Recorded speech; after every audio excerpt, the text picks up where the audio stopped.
From the BBC World Service, in association with ABC and Akashvani, this is Stumped.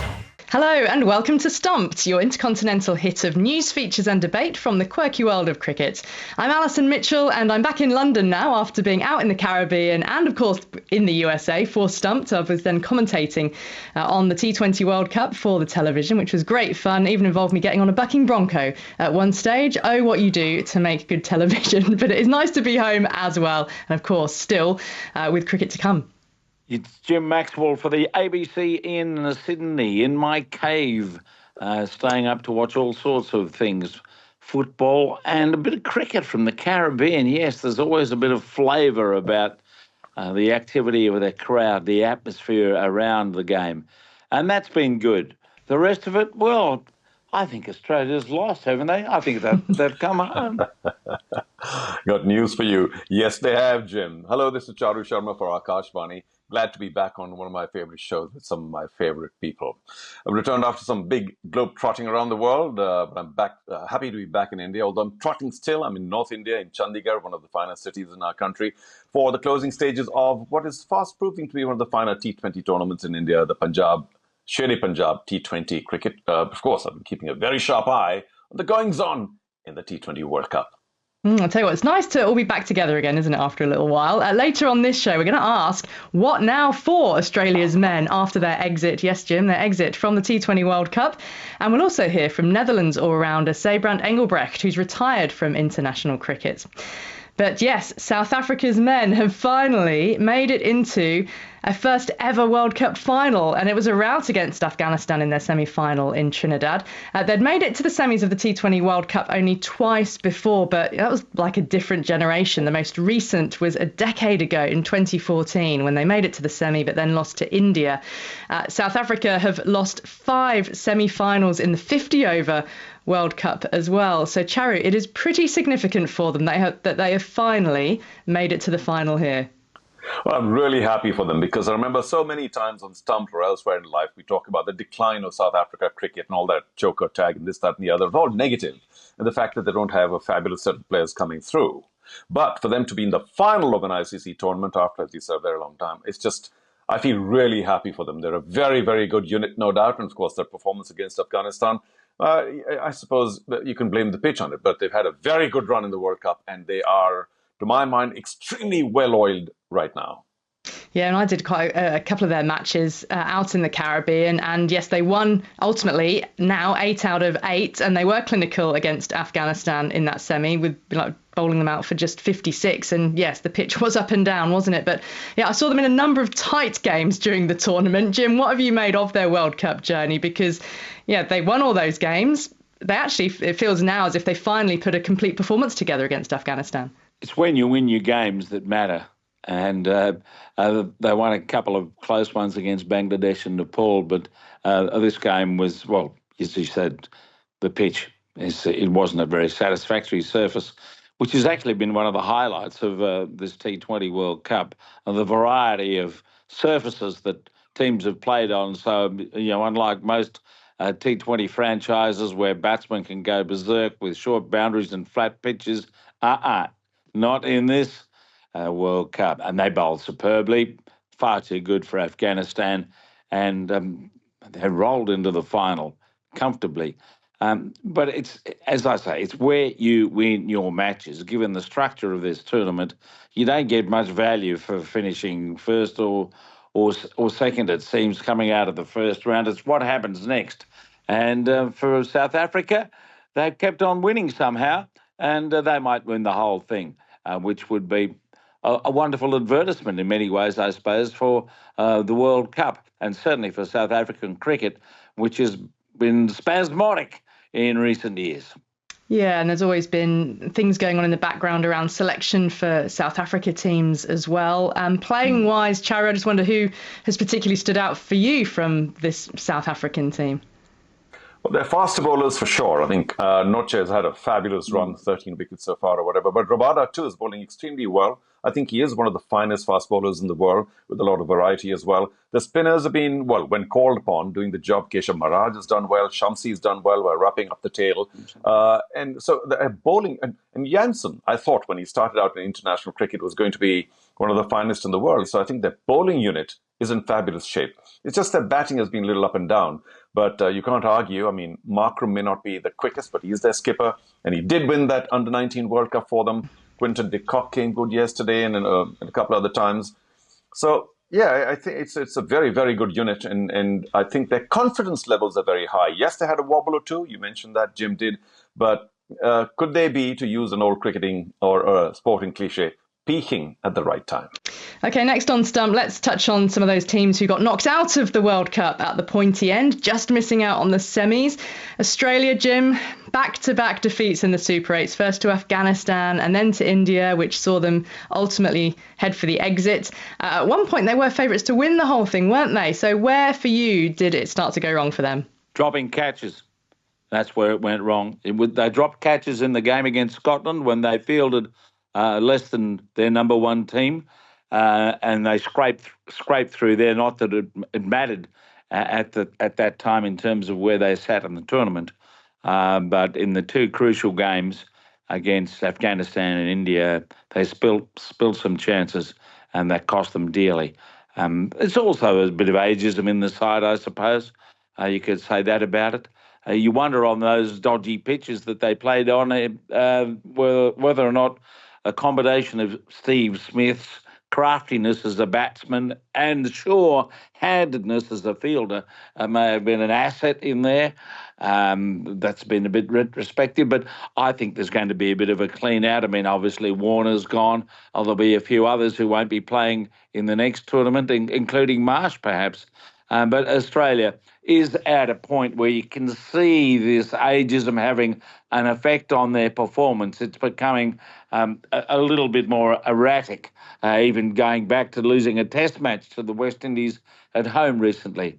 So there's some factors around that. But for all of that, had they played their best cricket, they would be in the semi-finals, but they didn't through either their own loss of form or the opponent's greater skill in the conditions. And Chari, a bit of change for Sri Lanka now. Their head coach Chris Silverwood is stepping down after they had an early exit. Any surprise about that, and what's going to be next for them? Well, I'm a little surprised about the coach stepping down. I wonder if there was some pressure coming in from other angles, or whether it was just a very personal, private decision about his now getting away from the stress. It's always difficult looking after Sri Lankan cricket because, I'm sure people mean well, but it's been a difficult assignment for many, many coaches in the past as well. And I do wonder where Sri Lankan cricket is languishing, because they certainly did not enjoy a good T20 World Cup. They can't blame the conditions. They were awkward for almost all the teams.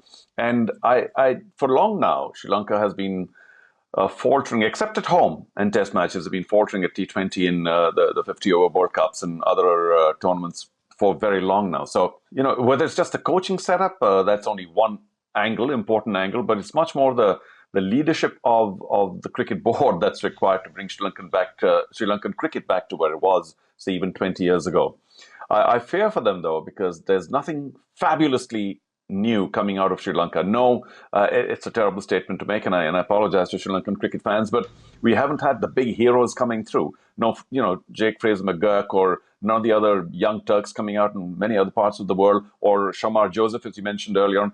But the new stars not coming out of what is a very strong, or was a very strong cricket establishment is disappointing. Now, the Netherlands caused something of a stir at the last two World Cups, notable victories over South Africa in particular. No such results for them at this tournament, and they will have to go through the European qualifiers to determine whether they'll be able to play in the next T20 World Cup. And they'll also have to do it without their leading run scorer from this tournament, Seybrand Engelbrecht. He's announced his retirement at the age of 35, but in his last competitive match for the Dutch side, well, he went viral after a spectacular boundary save against Sri Lanka. You might remember seeing the footage. And he's been telling our Stumped reporter Charlotte Swift about that moment, as well as reflecting on his career. I think I said in the kind of press conference straight after, there was quite a bit of a wind blowing from the opposite side of the ground, And as Matthews kind of hit it, I actually didn't think he hit it that well. So I kind of moved in a couple of steps, and then I realized, oh boy, it's coming a little bit harder and faster than I thought. So I had to backtrack a little bit, realized that it was just kind of continuing, and I had to, try and stick out a hand, and luckily it kind of stuck and I was able to throw it back in. So I saw the video and it looks quite cool as well. So I'll take it. It's been viewed over 1 million times on Instagram Reels, and clearly you are quite, big with your fielding, because back in, was it 2008, you took a spectacular catch when you were playing for South Africa in the Under-19s World Cup. Do you think fielding is quite an important aspect of your game, and do you think sometimes it can be overlooked? I think in general, fielding is massively important. At the end of the day, you spend so much time of your cricketing career fielding, so you might as well try and be the best you can be, and also have a lot of fun trying to do it, because on a good day or on a bad day, you might get a first baller or you might not get a bowl. But the one thing that you're pretty much guaranteed of is standing in the field for however long the game is. So it is something that I think is important to try and enjoy, because if you don't enjoy it, a lot of the time goes by where you kind of don't enjoy it. So it's something that I've always thoroughly enjoyed, and I've prided myself on trying to be as good as I could possibly be. And for us as a Dutch team as well, we do feel that it's a bit of a competitive advantage. We want to try and be up there with the best in the world when it comes to kind of collective fielding, and we put a lot of time and effort into it as well. So it's nice to kind of drive that forward, along with the team. And it's a lot of fun doing it as well. Obviously, you were playing in the T20 World Cup, played against Sri Lanka, Bangladesh, South Africa and Nepal. How do you reflect, first of all, personally on the World Cup, just for yourself? I think a little bit mixed emotions. We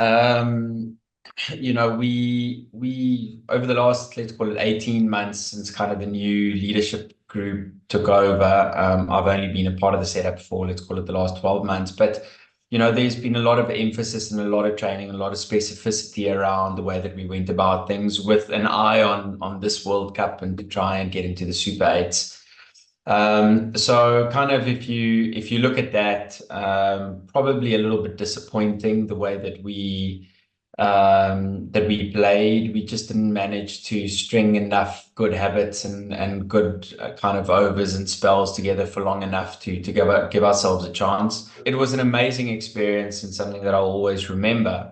But I think as a unit, we do feel that there was a great opportunity for us to push Dutch cricket to an even higher level, which unfortunately we didn't reach, but I suppose that's the nature of the game. The World Cup being in America and the Caribbean, how do you think America is embracing cricket? Yeah, look, I thought it was amazing. The crowds that were out in both the games. So we played 2 games in the US, and both of those were extremely well attended. The amount of Nepali fans and I think kind of local fans when we played in Dallas was crazy. I think it was sold out. Then we played South Africa, New York, and there was loads and loads of people. So it's definitely growing. I think it's a super exciting space for America, and with the way that they generally do things, kind of with the amount of capital that they can allocate to a sport like this. With the way that T20 cricket is growing, I think it's a very exciting space for them. And, going into the Caribbean, they're super passionate about it, and it was a great experience. The pitches were a little bit better in the Caribbean, but also very different conditions to what we had in the States. On last week's show, we spoke about associate nations and the success of the associate nations at the World Cup. We also spoke about the fact that potentially they might deserve a little bit more respect from the bigger nations. Do you think that's the case?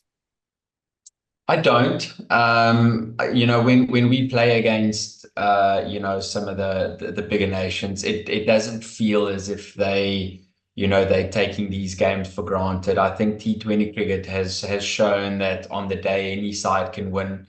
So I think there's a lot of mutual respect, and obviously this is my opinion. I think there's a lot of mutual respect, and I think the bigger nations really take care and do their analysis and do their research on on the smaller nations because they know on the day that they can compete. So I think maybe in the past it was a case of, okay, they'll kind of just rock up and play.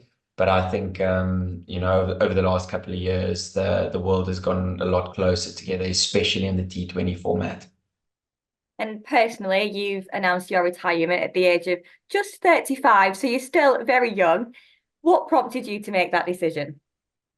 So I suppose a couple of things. Moving back into cricket was never really my goal or my intention. So I'm full-time employed. I've got a career. I've been with the company that I'm currently working for, Fairtree, for the last 8 years. I'm in leadership positions and I've got roles and responsibilities within our organization. And, it was an amazing experience and I would have loved to continue playing. But, work and the demands of a full-time job along with a growing family. I've got two young kids, a son of 4 years old and a daughter of nearly 7 months old now. It's a little bit busy. So trying to sit on too many chairs or whatever you call it, you might end up falling in between them. And it was a great experience, but I think it's in the best interests of my family for the long term to have made the decision. But I will miss it. I will miss playing. I will miss competing. And so it was a super difficult decision. But I do believe it was the right one for the stage of where I am in my career. If I was 25, maybe I would have given it a couple more years and given it a proper crack. But 35 in cricket years is not a spring chicken anymore. Well, that was Netherlands all-rounder Siebrand Engelbrecht, who's retired from international cricket at the age of 35. Well, that's all we've got time for on this week's Stumped. My thanks to Jim Maxwell, Charu Sharma, and all of you for listening. We will speak to you again next week. Until then, take care. Bye-bye.